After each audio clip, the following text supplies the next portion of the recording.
winds a walker struggling with his umbrella in gusts of strong wind. Picture Kirsty WigglesworthPA hold on to your hats. The region is bracing itself for some high winds tomorrow, with the Met Office issuing a severe weather warning.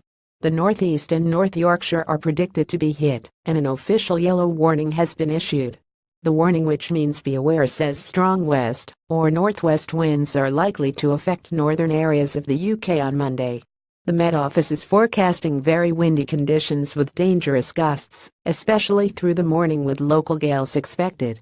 There will also be blustery showers, but also some sunny spells. This unsettled weather is being influenced by what I left of tropical systems Lee and Maria in the Atlantic.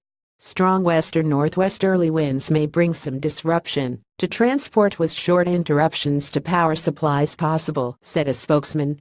Some delays to road, rail, air and ferry transport are likely. Some bus and train journeys may be affected, with some journeys taking longer. Delays for high-sided vehicles on exposed routes and bridges are likely. Some short-term interruptions to power supplies are possible. Tuesday could also be very windy at first, although the winds should moderate later, with sunny spells and isolated showers.